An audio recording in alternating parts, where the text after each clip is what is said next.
Good morning, class 5th. Today I am going to start with a new chapter, chapter number 18. And the name of the chapter is UN organs and agencies. In the last class, we have discussed about the complete introduction about the UN or United Nations organizations. And now, today I am going to discuss about the topic, its organs and agencies. अब organization बना दिया गया है कोई, तो उसका जो task है या इंटेंशन है वो क्या है कि किस लिए बनाया गया है और जो टास्क है वो कंप्लीट कौन करेगा। अब ऑर्गेनाइजेशन खुद से जाके वो टास्क कंप्लीट नहीं करेगा, उसके पार्ट्स बनाए गए, ऑर्गन्स बनाए गए, एजेंसीज बनाई गई जो लुक आफ्टर करते हैं कि वो जो टास्क है या जो इंटेंशन है जिसके लिए यूएन सेटअप करा गया है वो फुलफिल हो भी रहा है या नहीं। In today's topic introduction, then UN organs. There are 6 organs or 6 parts of UN. First is General Assembly, second is Security Council, third is Economic and Social Council, fourth is Trusteeship Council, fifth is International Court of Justice, and sixth is the Secretariat.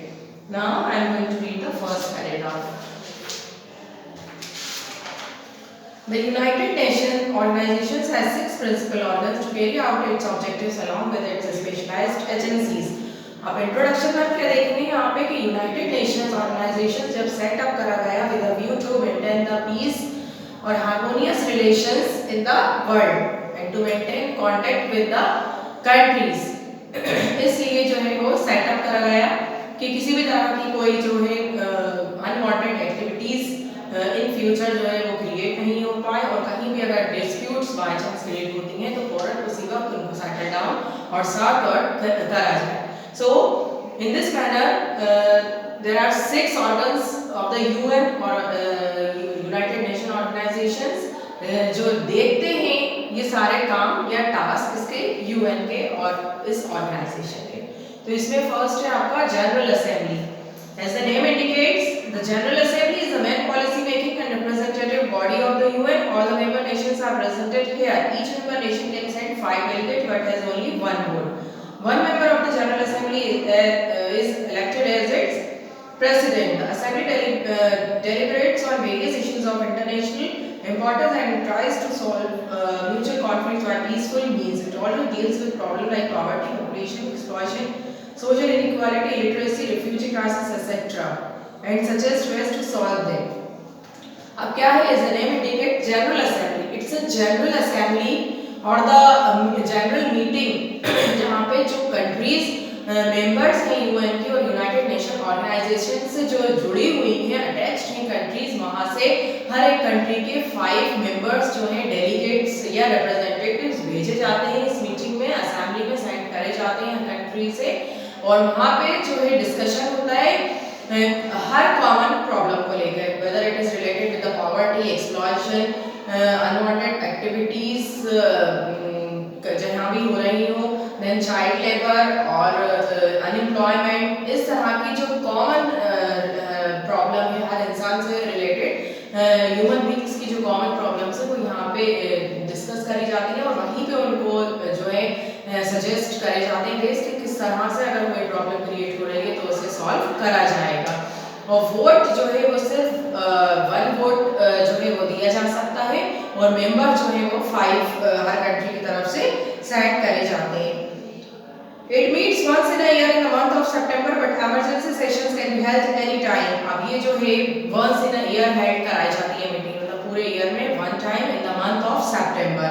और अगर कोई emergency period अगर कोई है बहुत ज़्यादा, अगर कुछ इंपॉर्टेंट है, ज़रूरी है, तो वो डिस्कशन की जनरल असेंबली और मीटिंग जो है किसी भी वक्त हेल्ड करी जा सकती है। Only 2 women have served as the president of the General Assembly till date: Vijay Lakshmi Pandit of India in 1953 and Angie E. Brooks of Liberia in 1969। अब जो जनरल असेंबली थी वो 1953 और 1969 में सिर्फ 2 वुमेन्स थी जिन्होंने एज अ प्रेसिडेंट सर्व करा जनरल असेंबली में। फर्स्ट थी Vijay Lakshmi Pandit and second is Annie E Brooks. So this is the discussion about the General Assembly. Now next is Security Council. As the name indicates, Security Council, तो ये वो group है या वो council है या ग्रुप ऑफ मेंबर्स इसमें बनाए जाते हैं। फर्स्ट वर्ड देखेंगे आप security, so it looks after the security of the world, कहाँ पे कोई जो है किसी भी तरह की डिस्टर्बेंस क्रिएट नहीं हो रहा है and they have to maintain security in the world or among the countries. The Security Council is another important organ of the UN. Its primary importance is to maintain international peace and security and settle disputes between nations. It has 15 members, 5 permanent members and 10 non-permanent members. The non-permanent members are elected by the General Assembly for 2 years. अब क्या है, second most important organ है UN का security council. ये देखते हैं कि पूरी तरह से वर्ल्ड में जो है सिक्योरिटी बनी रहना चाहिए और अगर आपस में बिटवीन टू नेशंस और कंट्रीज कहीं पे डिस्प्यूट्स और कॉन्फ्लिक्ट्स क्रिएट हो रहे हैं तो उसे उसी वक्त जो है सॉर्ट आउट करके सेटल कराया जाए। यहाँ पे जो है 15 मेंबर्स होते हैं इस काउंसिल में, जहाँ पे 10 जो है वो नॉन परमानेंट होते हैं और जो 5 होते हैं वो परमानेंट होते हैं और जो नॉन परमानेंट मतलब जो टेम्पररी मेंबर्स होते हैं वो जनरल असेंबली के थ्रू सेलेक्ट करे जाते हैं for the period of 2 years. The permanent members USA, UK, Russia, France and China have veto power. अब इनके जो सिक्योरिटी काउंसिल के परमानेंट मेंबर्स हैं वो कंट्रीज कौन सी हैं? USA, UK, Russia, France and China. This means that if any permanent member agrees with any decision और इनके पास जो होता है परमानेंट मेंबर्स के पास वीटो पावर होता है, मतलब वोटिंग राइट होता है या ऐसा पावर होता है जो किसी भी डिसीजन को रोक सकती है। It can not be implemented. अगर कोई डिसीजन लिया गया है और इन 5 परमानेंट मेंबर्स में से कोई एक डिसएग्री है उस डिसीजन के साथ नहीं जा रहा हो तो वो जो डिसीजन है वो पूरी तरह से इम्प्लीमेंट नहीं करा जाएगा, वो रोक दिया जाएगा। Nations have to abide by the Security Council decision. If there is a dispute between 2 or more countries, the Security Council steps in to negotiate. But if the war breaks out, it can take collective action like economic sanctions or armed intervention. अगर 2 या 2 से ज़्यादा countries में कहीं आपस में disputes और conflicts create हो गए हैं तो वो उसी वक्त जो है एक्शन लेकर उन्हें सॉर्ट आउट करने की उन्हें सॉल्व करने की जो है वो स्टेप्स लेंगे।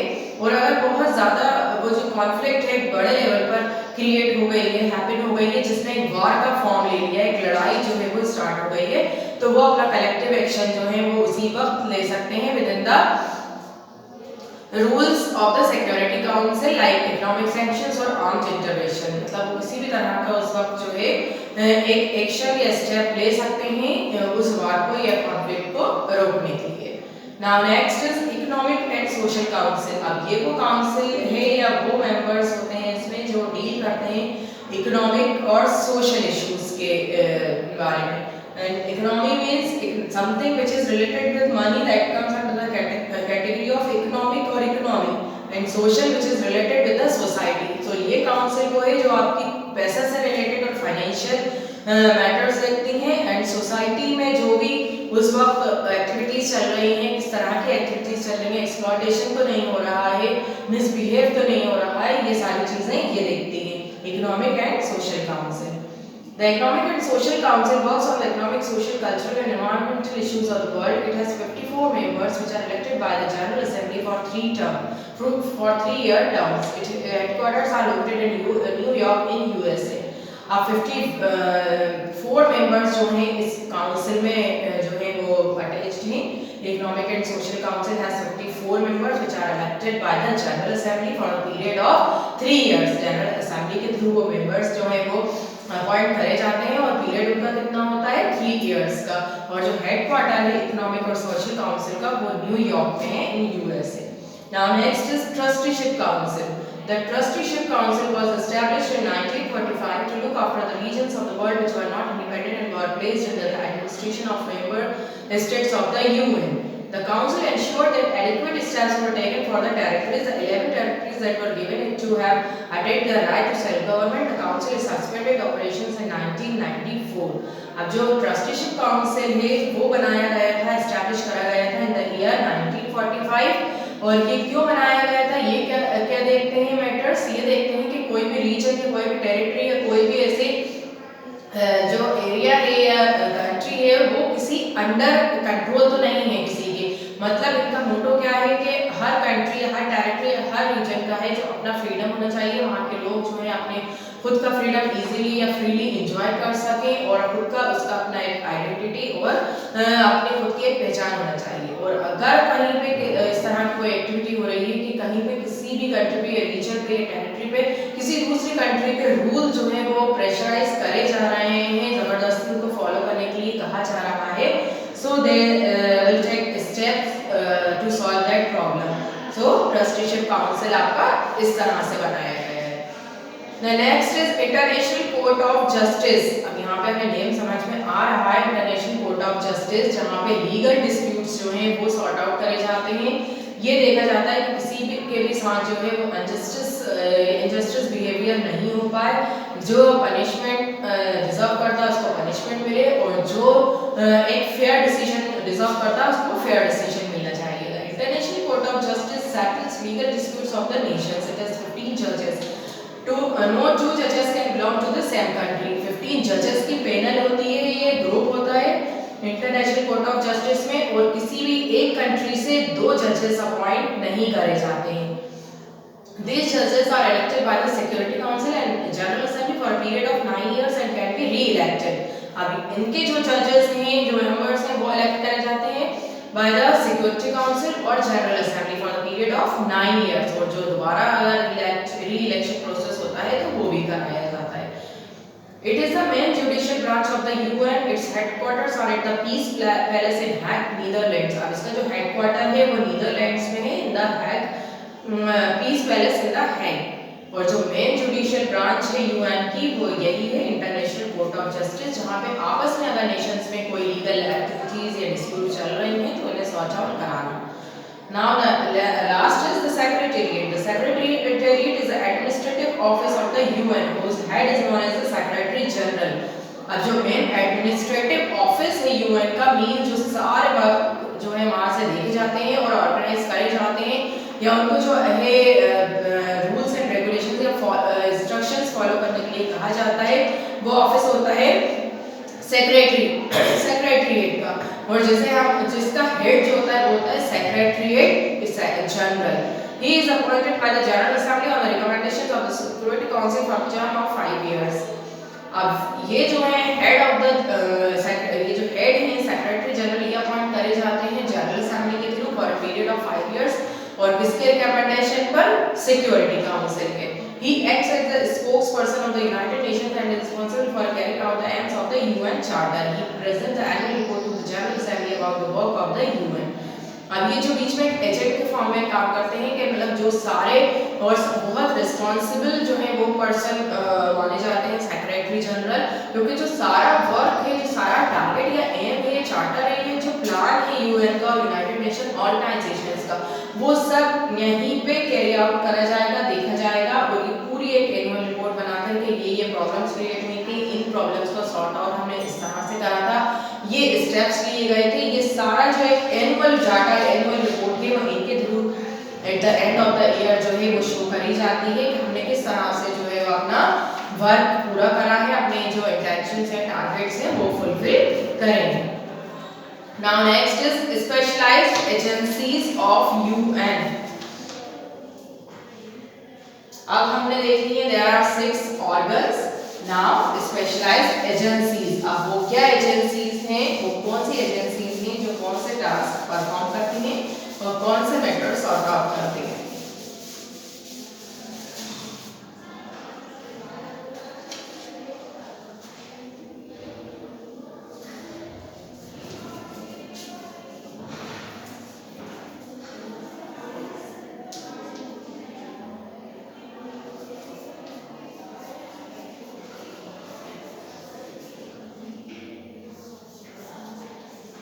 Specialized agencies of UN. First is UNICEF. Second is WHO. Then UNESCO. Then FAO.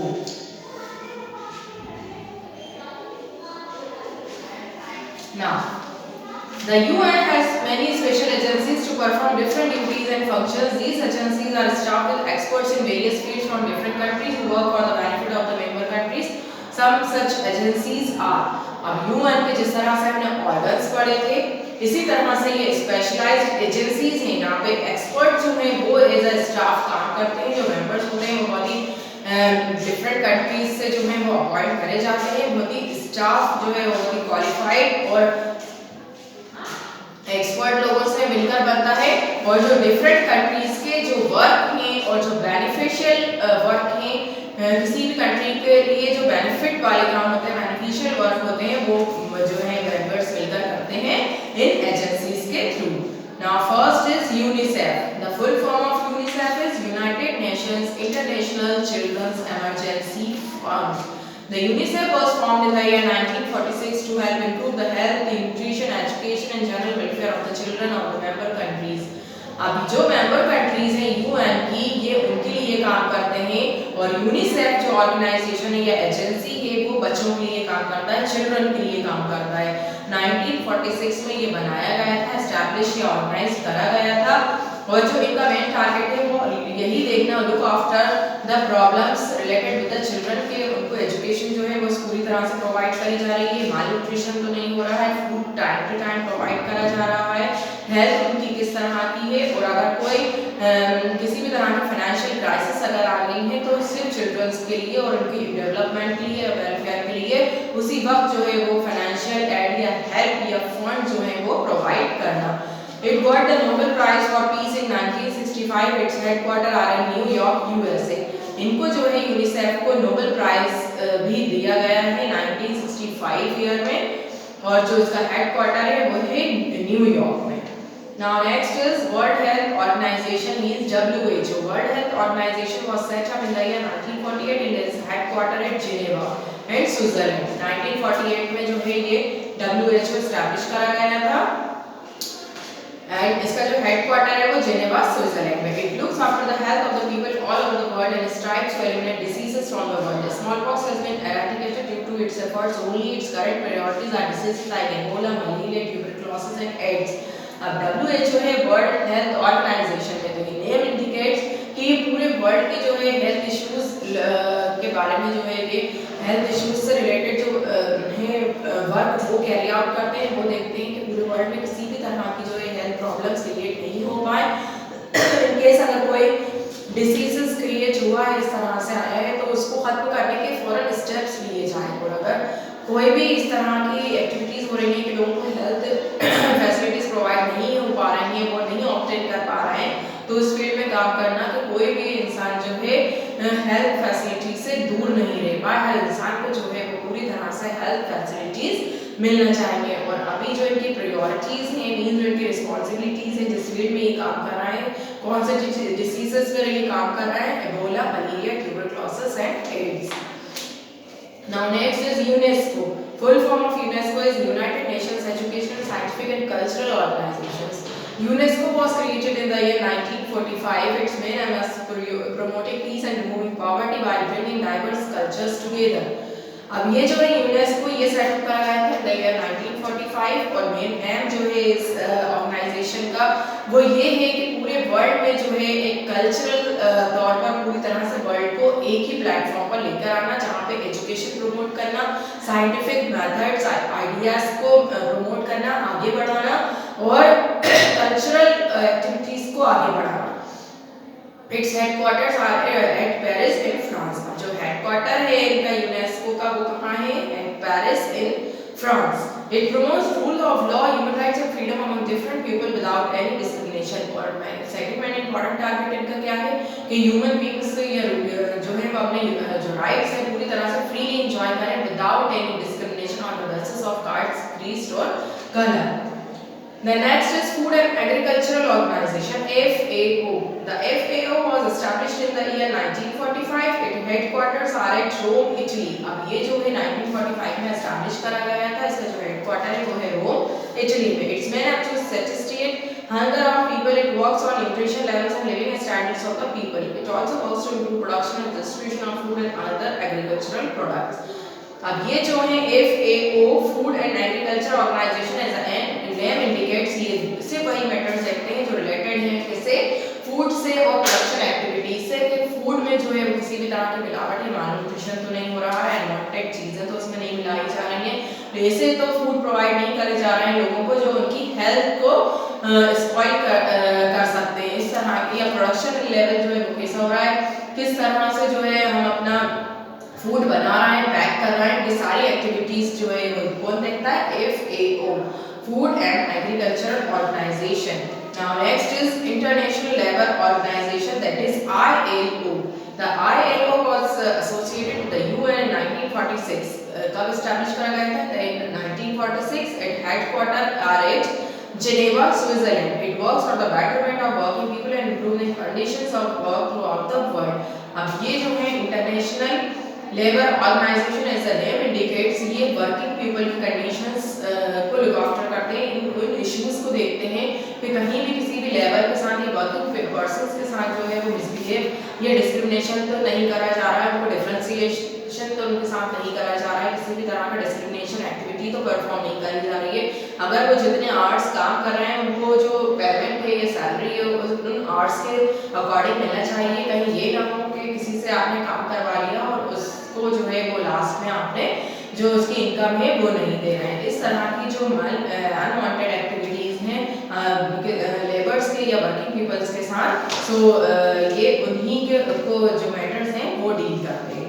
Now next is International Monetary Fund, IMF. The IMF was established in the year 1945. Its headquarters are at Washington DC, USA. It provides loan and financial assistance to poor countries to overcome their economic problems. International Monetary Fund है तो it is related with the world, पूरी जो दुनिया में world में जो है अगर किसी भी तरह की किसी भी कंट्री को फाइनेंशियल हेल्प चाहिए, एड चाहिए, खुद को अपलिफ्ट करने के लिए, डेवलप करने के लिए, तो ये जो है फंड प्रोवाइड करते हैं। ये इस्टेब्लिश करा गया था इन द ईयर 1945 और जो हेडक्वार्टर है इनका वो है Washington DC, USA। Now next topic is UN and India. India is a founder member of the UN where it has always taken a keen interest in all activities. अब जो India है वो भी member है UN का, United Nations का, हमेशा India की तरफ से एक सपोर्ट, एक फेवर जो रहा है यूनाइटेड नेशन ऑर्गेनाइजेशंस को। It has been a member of Security Council many times. Vijay Lakshmi Pandit was the first woman president of the UN. अब जो यूएन की फर्स्ट प्रेसिडेंट थी वुमेन वो थी विजय लक्ष्मी पंडित, और सिक्योरिटी काउंसिल में भी इंडिया ने कई बार जो है वो मेंबरशिप जो है वो गेन करी है। Whereas Dr. S. Radhakrishnan headed the UNESCO. UNESCO के जो हेड थे वो डॉक्टर राधाकृष्णन जो थे वो थे। थ्री इंडियन जजेस have also worked at the international court of justice, और जो इंटरनेशनल कोर्ट ऑफ जस्टिस है वो इंडिया के 3 जजेस जो उसमें पैनल है वो वहाँ पे इंडिया के 3 जजेस भी हैं। और हमेशा इंडिया की तरफ से जो है वो पूरा हेल्प और फेवर जो है वो यूएन और यूनाइटेड नेशन ऑर्गेनाइजेशंस को प्रोवाइड करी गई है। किसी भी तरह की अगर यूएन की तरफ से कोई हेल्प मांगी गई है तो इंडिया ने जो है हमेशा उसे प्रोवाइड करा है और पूरी तरह से उसका जो है सपोर्ट करा है। उनकी ऑर्गन्स और एजेंसीज के साथ जो है वो एक हार्मोनियस रिलेशनशिप बनाकर रखी है, कॉन्टेक्ट्स बनाकर रखा है, और जो मेन टारगेट के साथ सेटअप करा गया था यूएन ऑर्गेनाइजेशंस या यूएन ऑर्गन्स एंड एजेंसीज जिस इंटेंशन से बनाए गए थे, इंडिया का भी मेन वही हमेशा से जो है इंटेंशन रहा है that to maintain the peace in the world. So this is the complete and overall description of the chapter UN organisation, its organs and agencies and its task, its establishment, its purpose. Here I am going to finish this topic. Tomorrow we will continue with the next.